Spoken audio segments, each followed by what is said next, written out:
Olá, boa noite a todos. Sejam bem-vindos a mais uma edição do Entrevista Coletiva. Olha, falar sobre direitos humanos sempre é muito importante, mas nesse momento é mais importante ainda, porque nós estamos vivendo ainda aí uma situação, chacina que aconteceu aqui em Campinas, a polícia é violenta, a polícia não é violenta, os direitos humanos fazem bem, fazem mal, ajudam, atrapalham. A população, às vezes, se confunde um pouco com isso e tem até uma opinião divergente. Às vezes fala, mas e cadê o direito humano do fulano e da vítima? Enfim, de um modo geral, o direito humano é algo que nós temos que trabalhar bem ainda e evoluir bastante nele. Convidado nosso do programa de hoje é o Paulo Mariante, que é presidente do Conselho Municipal de Direitos Humanos e da Cidadania de Campinas. Paulo, boa noite. Prazer recebê-lo aqui, viu? Boa noite, agradeço a oportunidade. Nós podemos esclarecer um pouco aqui essa questão tão importante que é justamente a construção dos direitos humanos na sociedade brasileira, aqui na cidade de Campinas. Verdade. Zezé de Lima, boa noite. E também a sua primeira pergunta ao Paulo Mariante, por favor. Boa noite, Zé. Boa noite, Paulo. Bom, Paulo, uma questão que a gente ouve quase que diariamente é: bom, direitos humanos existe só para preso, não existe para quem morre. Como é que vocês veem isso? Como é que vocês estão tratando esses assuntos? Bom, penso que a primeira questão e a mais importante que nós devemos considerar nessa discussão é a de que os direitos humanos são os direitos de todas e de todos. Ninguém deve ser privado dos seus direitos em função de quaisquer circunstâncias, exceto naquilo que a lei expressamente prevê. Por exemplo, quando uma pessoa ela comete um delito e ela é punida com a aplicação da pena, essa aplicação da pena se dá nos termos da lei, nem mais nem menos. Isso vale para todos, por isso que muitas vezes, quando militantes de direitos humanos, ativistas de direitos humanos questionam o desrespeito aos direitos humanos das pessoas, por exemplo, da população carcerária, do sistema prisional, ou em situações de ações da polícia contra pretensos, eventualmente, praticantes de atos delituosos, criminosos, existe um questionamento: mas por que os direitos humanos estão defendendo? Porque todas as pessoas têm que ter os seus direitos defendidos. Por outro lado, nós entendemos que as pessoas vítimas de violência, isso é fundamental a gente trabalhar, porque eu acho que a sociedade tem razão de cobrar isso. É necessário que haja uma assistência às pessoas vítimas de violência. O Estado de São Paulo tem uma lei, inclusive, sobre isso, mas que até hoje é uma lei que trata de assistência às vítimas de violência como um todo. E, infelizmente, quando o governador, não me lembro na época se era o governador Alckmin, quando regulamentou, reduziu a lei a uma proteção a testemunhas. E a gente sabe que, na verdade, a atenção, muitas vezes a pessoa que é vítima de violência, ela nem quer ser testemunha de nada, mas ela precisa de uma assistência psicológica, muitas vezes de algum tipo de apoio pelo drama que ela viveu. Uma pessoa sequestrada, uma pessoa que teve um familiar vítima de um homicídio, isso cria uma sequela gravíssima. E o Estado deveria dar essas condições e, infelizmente, a gente não conseguiu ainda.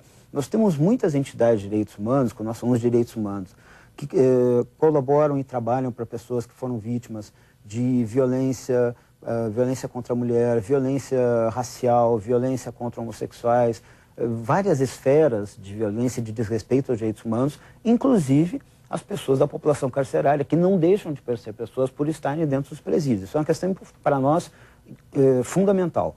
O fato de alguém praticar um crime não tira dela a condição de uma pessoa com alguns direitos. Ela perderá alguns. A perda da liberdade, por exemplo, durante o tempo do cumprimento da pena. Mas é isso e tão somente isso.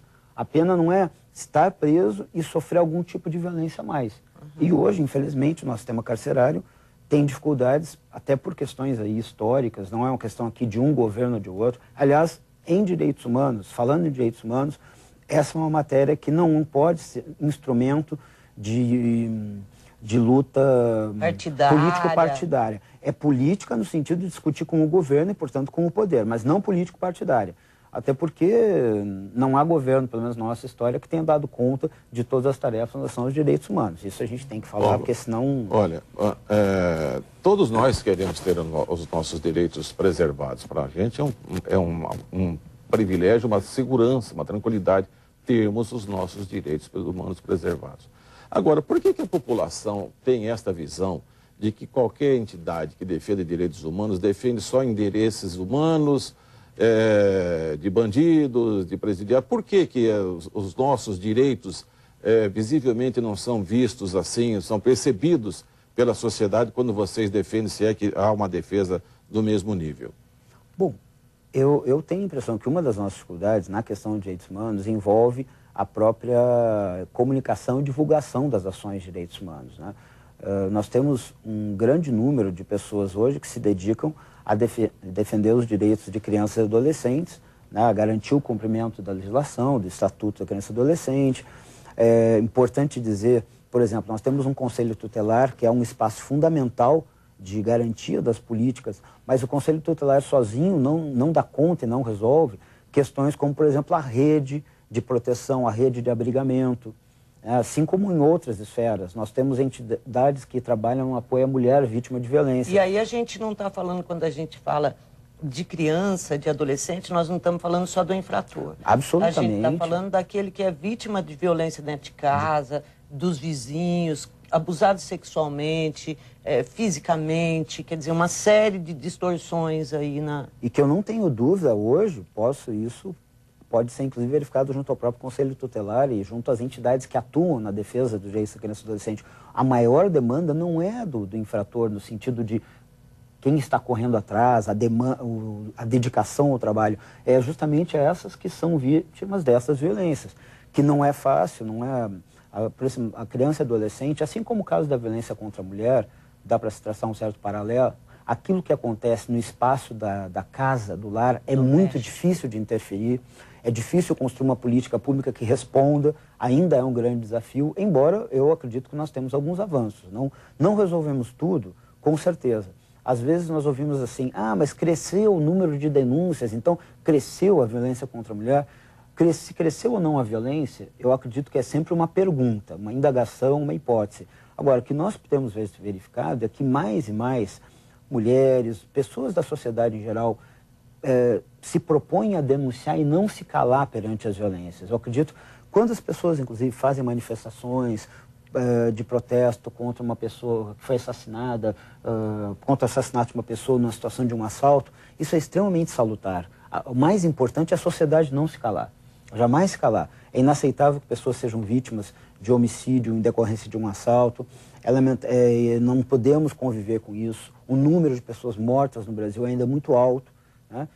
Principalmente jovens, né, Paulo? Exato. Porque é uma faixa da população, a juventude é uma fatia, uma faixa da população muito exposta, né, por ser uma fase de transição que busca alternativas de vida.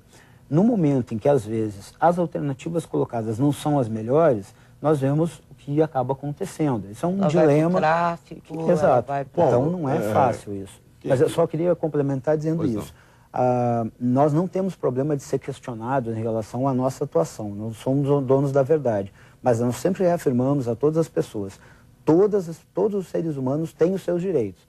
E nós temos que lutar para que eles sejam respeitados. Até porque o questionamento não é que o trabalho de quem defende é ruim. É que se espera que ele seja ampliado. Defender aqui e defender lá. É isso que se pede, não que pare de defender. Mas eu pergunto para você o seguinte, que tipo de pessoa hoje é menos assistida nos seus direitos humanos? É o presidiário, é a vítima do presidiário, é a criança, é o gay, é a mulher, enfim, quem é que está menos desassistido hoje nos seus direitos humanos? Olha, eu arrisco a dizer que é difícil mensurar essa situação, Zé, porque nós temos ainda uma deficiência muito grande no Estado brasileiro, e seja em nível municipal, estadual ou federal, de assistência em todas as esferas da política social. Se a gente pensar, vamos pegar, por exemplo, educação. Eu não acho que a gente, pelo menos não considero que nós temos condições de dizer que não demos conta da situação da educação. Eu acho que crianças, jovens, adolescentes são vítimas de uma educação ruim no Brasil inteiro. A saúde continua ainda sendo um dilema. Então, eu acho que é difícil mensurar. O que me parece é que nós temos buscado, a cada ano, a luta das pessoas que